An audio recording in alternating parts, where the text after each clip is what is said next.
What's good? It's Trouble T Roy with Hit Don't Get Hit Boxing Talk. We in here. You know what I'm saying?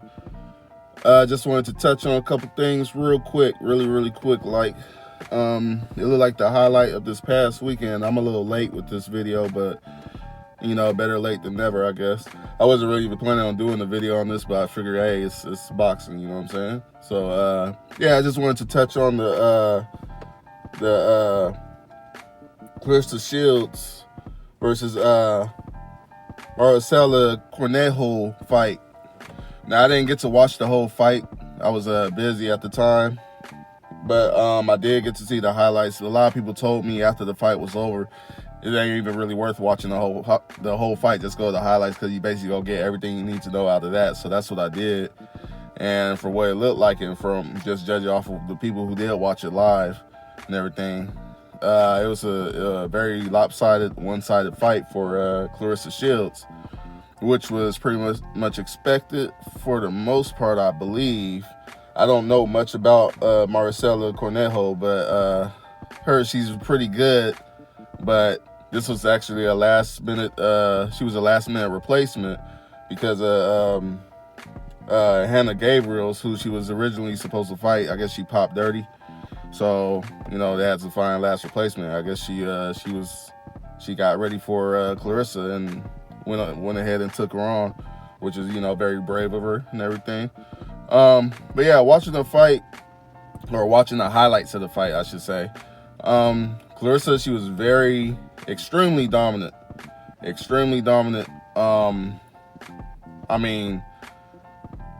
Just popping her head back over and over throughout the whole 10 rounds. You know what I'm saying? She looked really good. To the point where it was almost like Clarissa Shields. She just could do whatever she wanted to with Cornejo. She basically did everything short of knocking her down or knocking her out. It's not much to say about this fight. It really was it was Clarissa Shields' fight. She looked really good. Not much else to say. And probably the most dominant I've seen her in her pro career for sure.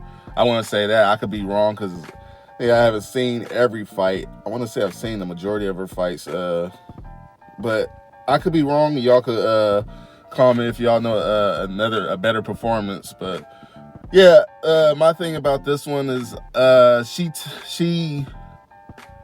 was going. She was going for the knockdown a few times in that fight, and she just couldn't get that knockdown or get that knockout. She was going for the knockout. My bad, and she just couldn't get it. And now my thing with her, and I noticed a few other people, a few other friends of mine and people I've talked to, boxing fans, we all noticed. I've noticed this a long time ago. When she gets into that I want to knockout kind of mode, when she starts taking control of a fight, and she gets to that point where it's like, okay, she wants that knockdown. It looked like she has opportunity to get that knockdown. I feel like she starts to kind of just somebody used the right word. I forget what live. I believe it was on Ring IQ's live, but they used the perfect word. She flurries her punches. It's almost like she's not sitting down on her punches no more. She's just trying to throw as many as possible. It seems like she's trying to use her speed, because she's very quick, which is how she's good at setting up for knockouts. But once she's in that at that point where it's like, okay, it's time for the knockout, she starts to kind of flurry, and you can tell that her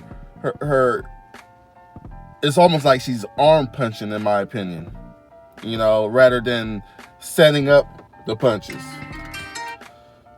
I'm at work. Rather than setting up the punches, and that just seems to be I feel like an issue with her when she finally gets to that time where it's time to get that, put those final blows in to go ahead and, get in there. You know what I'm saying? She tends to not sit on her punches. And I think that's always been her issue. It's just she doesn't sit on her punches, which is why she is not really known for getting knockouts. Most people know her for not getting knockouts, and a lot of so-called boxing fans will call her boring. I mean, she's 14-0 with only 2 knockouts. It's just one of those things. She's not a knockout puncher. In my opinion, she's a boxer puncher, but she just doesn't carry that power she definitely doesn't, obviously she doesn't have, one punch knockout power. Obviously, that's just, that's goes needless to say. But also, I think of boxers like, I'll say like, Earl Spence. Earl Spence is good at setting up knockouts, where he's not a one punch knockout fighter, but he's good at setting you up to putting you a point where he'll throw some good combinations. But he's one thing about Earl Spence, he's good at, he plants his feet on most of his punches. He plants and comes up from the up from the ground up when he's throwing at you, which is where the power comes from. And I feel like if she could learn to kind of sit on her punches a little more like that, the way Earl Spence does, because once again, he's not a one-punch knockout guy, but he sets up really good combinations to get you out of there. And I think that's the one thing. If she could get that down, then she will be ruthless, in my opinion. You know what I'm saying? But I mean, other than that, man, great fighter. I love watching her fight. Me personally. I mean, most of the time when she's really in her bag, she's really fun to watch. She's fun to watch. I ain't gonna lie. I'm just a boxing fan. A lot of people that a lot of fans or so-called fans claim that are boring fighters actually enjoy watching. I like pure boxer punchers. I like every style. I can only name maybe a couple fighters that I really will say, that I've watched in the past, I can really say, yeah, you're actually really boring. But I'm the type of dude, I like technicians. I like fighters who think, and then I like fighters who just go in. I like all the different types of fighters. So, but yeah. But other than that, she looked very well in that fight. I think a lot of people were expecting her to get the knockout, but I mean, it is what it is. I think she put on an exciting show regardless of no knockdowns, no knockout. She still put on an excellent show. The fans sounded very happy about what they witnessed in that stadium, or arena or whatever it was, Detroit. I forget if it was I think it was it the basketball arena, Detroit Pistons arena, I believe. I want to say, I could be wrong, but either way, it seemed like she did pretty well in her sales, as far as ticket sales. I mean, I don't think she sold out, but a lot of people did show up, which was that was good to see. She had some support in her home, basically close to home arena. So yeah, man. I'm not sure what's there for her next. I'm very interested in seeing what she does next. And I see she has a few options, but it's going to be pretty interesting where she goes, because she doesn't have a lot of options, in my opinion. So, let me know what y'all think she should do next. And but yeah, man. Yeah, I mean, successful night for her. It was nice to see her go into Cornejo's locker room after the fight and give her words of encouragement. She showed humility, which is what I think a lot of people need to see about her, because she gets a lot of backlash for a lot of things she says and does, between social media and here and there and the other. I mean, I'm not a big fan of her as a person because of that. But I mean, that's just me, because I know it's a turn off to a lot of people, but I mean, I know she's probably a really good person. She just she puts on for her what she believes, and you know, it is what it is. It's kind of, you either take it or leave it with that. But as far as a boxer, I think she's an excellent boxer. We'll move on to other news. And keep this real short because I really don't know exactly what the details are, because I don't know if there are any details set yet. But, excuse me, apparently Rolly Romero is possibly fighting Ryan Garcia in September, from what I hear, which is kind of a curveball in my opinion, because Rolly Romero, who just was basically gifted the WBA super lightweight title after what I believe was a robbery. We ain't going to talk about that. Supposedly they're going to fight Ryan Garcia versus Rolly Romero. I'm not sure what the point is in that fight, to be honest. I guess it's a good fight. I mean, I don't know. I'm not sure what either one of them are trying to do, because what is being told is that Rolly Romero is either... So basically, O'Hara Davies is supposed to be the mandatory for Rolly Romero for that WBA title. So what I believe Rolly Romero is being told by the WBA is that he either needs to pay O'Hara step-aside money or vacate the WBA title.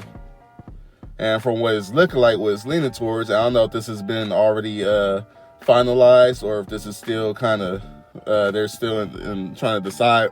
Romero's team is trying to decide what they want to do. But from what I understand, they are looking to vacate the belt to make the Ryan Garcia fight. So it's pretty interesting. Like I say, I don't have many details on this, but I don't really understand why this is a plan for them as far as Romero's team, Romero and his team. But at the same time, I can see it being a money grab, which would make sense if you just really don't care about legacy. If you just care about money, then you're going to go and try to get your money, right? We're in a new era of boxing where the belts don't mean anything to a lot of people. How many times have we heard over the last 3 to 5 years at least, the belts don't mean anything? WO didn't mean something to certain people when it came to Terrence Crawford. You know, the belts didn't mean anything to people like Ryan Garcia or, you know, just, it's like, it's crazy, you know. I'll say the WBC wasn't shit when they came in with the franchise belt. Now everybody wants a franchise belt and all that. It was like all this crazy. It's like weird. The belts just don't mean anything anymore to a lot of these younger guys coming in. You know, it's like, it's about the money. And that's what's been killing the sport, because all these young guys is coming in here making all these money doing nothing. Therefore, we're not getting the fights that we need. We're getting fights like these. Like tanking Rolly or tanking Ryan, or, you know, now it look like Rolly and Ryan. All these fights that don't mean shit to boxing as far as when it goes down in history. Ain't nobody gonna be like, this is what, I mean, people tried to call tanking Ryan a super fight. It was not no super fight. Like, come on, man. It meant nothing. Nobody was getting nothing out of that fight. It was just a big payday for the both of them. You know, it was a TikTok party. A TikTok of boxing party. That's all it was. Instagram of boxing party. It's like, I don't understand what these guys are doing. This, and it seemed like this group of fighters, and that little group, you know, the Tanks and the Ryans and the Rollies and the Isaacs and you know, that whole little group, it's like, I don't get it. So, I don't know, man. I really don't even have much to say. I'm just letting y'all know so far. That's what I've heard. Ryan Garcia, Rolly Romero in September, I believe they said. Which means, one way or another, it looked like Rolly's giving up the WBA, which means he won't be defending it. And for what I understand, it'll go up in the air, it'll be vacated, and O'Hara Davies will have to fight the second ranked in the WBA for that belt, for the vacant belt. So that's what I'm hearing. I don't know. It's where boxing is today. I'm kind of like over that little circle of boxers right there. So, but anyways, yeah, I'll leave it there. This is Trouble T Roy. Hit, don't get hit, boxing talk. I'll holla at y'all. Like, comment, share, subscribe, and all that good shit. All right, y'all. Peace.